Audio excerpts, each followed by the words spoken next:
भारत का केंद्रीय बजट वित्त वर्ष 2026-27 के लिए रविवार 1 फरवरी 2026 को पेश किया गया। ये तारीख अपने आप में ऐतिहासिक थी क्योंकि इसने एक पुरानी परंपरा को तोड़ दिया। वित्त मंत्री निर्मला सीतारमण ने सुबह 11 बजे भारतीय समयानुसार संसद में बजट भाषण दिया। वो रविवार को राष्ट्रीय बजट पेश करने वाली पहली वित्त मंत्री बनी। इस घटना ने पूरे भारत के आर्थिक और राजनीतिक हलकों में खूब ध्यान खींचा। इसकी वजह थी इसका वीकेंड पर पेश किया जाना, जो पहले कभी नहीं हुआ था, और देश के वित्तीय प्रशासन में इसकी प्रतीकात्मक अहमियत। इस बार की बजट पेशी इस मायने में भी ऐतिहासिक रही कि निर्मला सीतारमण ने अपना लगातार 9वां बजट पेश किया। भारत के संसदीय इतिहास में किसी भी वित्त मंत्री के लिए ये अपने आप में एक रिकॉर्ड है। वो 31 मई 2019 से इस पद पर हैं और इसी के साथ वो लगातार सबसे लंबे समय तक वित्त मंत्री रहने वाली शख्स बन गई हैं। प्रधानमंत्री नरेंद्र मोदी ने बजट के महिला सशक्तिकरण पर खास जोर की बात कही और निर्मला सीतारमण की इस ऐतिहासिक उपलब्धि की तारीफ भी की।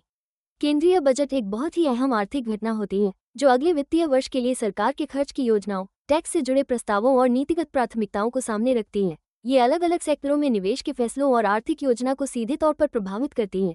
इस बजट के रणनीतिक फैसले 1 अप्रैल 2026 से शुरू हो रहे वित्त वर्ष के लिए भारत की आर्थिक दिशा तय करेंगे, ऐसी उम्मीद है। इस साल बजट पेश करने के तरीके ने एक नई मिसाल कायम कर दी है, जो सरकार की 2017 में शुरू की गई तय तारीख पर बजट पेश करने की प्रतिबद्धता को दर्शाता है, भले ही वो वीकेंड पर क्यों न पड़े। फाइनेंशियल मार्केट, जिसमें बॉम्बे स्टॉक एक्सचेंज (BSE) और नेशनल स्टॉक एक्सचेंज (NSE) जैसे बड़े नाम शामिल हैं, ने रविवार 1 फरवरी 2026 को एक खास ट्रेडिंग सेशन आयोजित किया ताकि निवेशक बजट की घोषणाओं पर तुरंत अपनी प्रतिक्रिया दे सके। People often ask how this channel puts out content like this so consistently. And honestly, I'm not doing the heavy lifting manually. I'm using Helios. It's the AI engine we built to handle the impossible parts of creation. It is literally the power behind what you just watched. If you want that kind of speed and quality at your fingertips, don't just watch AI build the future. Start building it yourself. Helios is finally open to the public. Check the link in the description and go bring the heat. Budget को रविवार के दिन पेश करने का फैसला पहले की चली आ रही परंपरा से एकदम अलग था। शनिवार को तो पहले भी बजट पेश हो चुके हैं, जैसे कि 2025 और 2015 में, लेकिन रविवार को बजट आना बिल्कुल नई बात थी। 1999 में जब 28 फरवरी को रविवार पर रहा था, तो तत्कालीन वित्त मंत्री यशवंत सिन्हा ने वीकेंड से बचने के लिए बजट एक दिन पहले ही पेश कर दिया था। लेकिन इस बार सरकार ने रविवार को ही बजट पेश करने का फैसला किया। इससे पता चलता है कि सरकार 1 फरवरी को बजट पेश करने की तय तारीख पर कायम है, जो कि 2017 में लाया गया एक अहम सुधार था। इस सुधार का मकसद ये सुनिश्चित करना है कि 1 अप्रैल से नया वित्तीय वर्ष शुरू होने से पहले ही बजट के प्रस्तावों पर बहस हो जाए, उन्हें मंजूरी मिल जाए और उन पर काम भी शुरू हो जाए, ताकि प्रोजेक्ट्स के फंड और उन्हें लागू करने में कोई देरी न हो। बजट भाषण के दौरान वित्तीय बाजार भी एक्टिव रहे। BSE और NSE दोनों में सुबह 9 बजे से दोपहर 3:30 बजे तक एक खास ट्रेडिंग सेशन चलाया गया, जिसमें प्री ओपन सेशन भी शामिल था। इससे वित्तीय घोषणाओं पर बाजार तुरंत अपनी प्रतिक्रिया दे पाए। पहले बाजार की प्रतिक्रिया अगले कामकाजी दिन तक टल जाती थी, लेकिन इस बार ऐसा नहीं हुआ। बजट भाषण में बताए गए सरकार के 2026-27 के वित्तीय रोडमैप में पूंजीगत व्यय के अहम लक्ष्य रखे गए हैं। वित्त वर्ष 27 के लिए पूंजीगत व्यय का लक्ष्य बढ़ाकर 12.2 लाख करोड़ रुपये कर दिया गया है, जो पिछले वित्त वर्ष के 11.2 लाख करोड़ रुपये से काफी ज्यादा है। इस बढ़े हुए आवंटन का मकसद है बुनियादी ढांचे के विकास और आर्थिक विकास को और तेज करना। यहाँ 2026 के केंद्रीय बजट में हुए कुछ बड़े ऐलान और बदलाव हैं, जो आपके लिए जानना बहुत जरूरी है।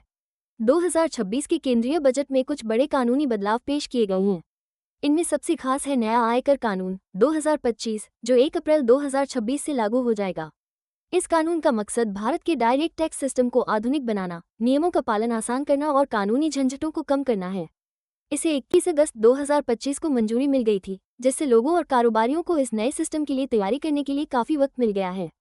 हालांकि इस बजट में इनकम टैक्स की दरों और स्लैब में कोई बदलाव नहीं किया गया है, लेकिन वित्त मंत्री ने टैक्स भरने की प्रक्रिया को आसान बनाने के लिए कई ऐलान किए हैं।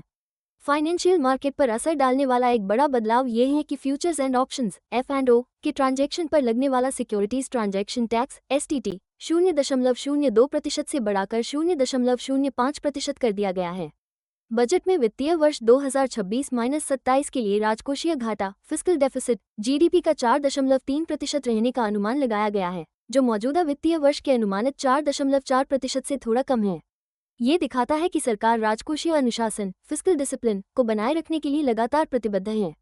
संसद का बजट सत्र 28 जनवरी 2026 को शुरू हुआ था और 2 अप्रैल 2026 को खत्म होने वाला है।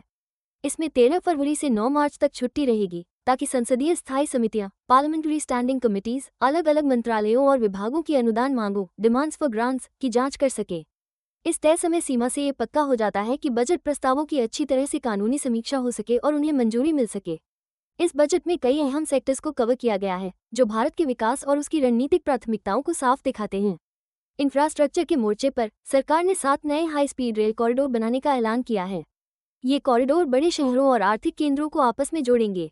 इन कॉरिडोर में मुंबई पुणे, पुणे हैदराबाद, हैदराबाद बेंगलुरु, हैदराबाद चेन्नई, चेन्नई बेंगलुरु, बेंगलुरु वाराणसी और वाराणसी सिलीगुड़ी जैसे रूट शामिल हैं।